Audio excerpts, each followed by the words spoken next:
BJP party కొత్త బిల్లును ప్రవేశపెడుతున్నాం, 40% రాష్ట్రమే పెట్టుకోవాలి అని బిల్లు ప్రవేశపెడితే చంద్రబాబు గారు, టీడీపీ ఎంపీలు, జనసేన ఎంపీలు అందరూ కలిసి మద్దతు ఇవ్వడం జరిగింది. మరి మద్దతు ఇచ్చిన తర్వాత ఇప్పుడు చంద్రబాబు గారు ఉపాధి హామీ పథకాన్ని నడుపుకోవడానికి మాకు డబ్బులు ఇవ్వండి అని కేంద్రం చుట్టూ తిరుగుతున్నారు. మరి బిల్లుకు మద్దతు ఇవ్వడం ఎందుకు, మళ్ళీ ఇప్పుడు డబ్బులు కావాలి అని అడుక్కోవడం ఎందుకు? బీజేపీ పార్టీ ప్రజలకు ద్రోహం చేస్తుంది. అందులో భాగమయ్యారు చంద్రబాబు గారు, పవన్ కళ్యాణ్ గారు. కానీ రాజశేఖర్ రెడ్డి గారు ఇంత అద్భుతంగా చూసిన పథకం నాశనం అయిపోతున్నా ఇప్పటి వరకు వైసీపీ జగన్మోహన్ రెడ్డి గారు నోరు కూడా విప్పలేదు.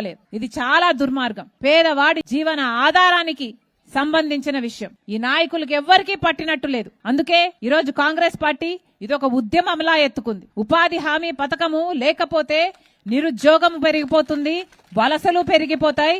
ఇలాంటి జిల్లాలో అయితే అసలు ఇక దేవుడే దిక్కు, ఆకలి చావులు కూడా చూడాల్సి వస్తుందో ఏమో. అందుకే మీ అందరూ కూడా తిరగబడాల్సిన అవసరం ఉంది. ఈ పథకం మాకొద్దు అని మీరు కూడా గొంతు విప్పాల్సిన అవసరం ఉంది. కాంగ్రెస్ పార్టీ ఈ రోజు వరకు కూడా ప్రతి విషయంలో ప్రజల తరపున ఉంది.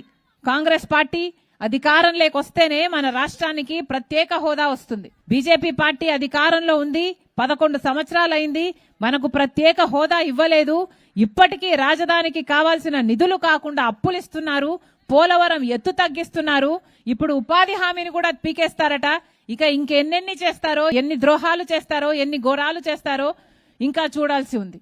అందుకే చెప్తున్నాం, ప్రజలందరికీ కనువిప్పు కలగాలి. మళ్ళీ చెప్తున్నాం, మీ అందరూ కూడా గొంతు విప్పి మాకు కొత్త పథకం వద్దు, మాకు ఉపాధి హామీ పథకమే కావాలి అని మీ ఆఫీసర్లకు, మీ గ్రామ పంచాయతీలకు, మీ నాయకులకు మీరు చెప్పాల్సిన అవసరం ఉంది. కాంగ్రెస్ పార్టీ మీకు మాటిస్తుంది. ఈ పోరాటంలో మేము మీ పక్షాన ఉన్నాం, మీ వెనకాల ఉన్నాం. మీరు ముందుండి నడవండి, మీ వెనకాల మేమందరం కూడా నడుస్తాం. ఉపాధి హామీని నిలబెట్టుకునే దిశగా మనందరము చేయి కలిపి పనిచేద్దాం.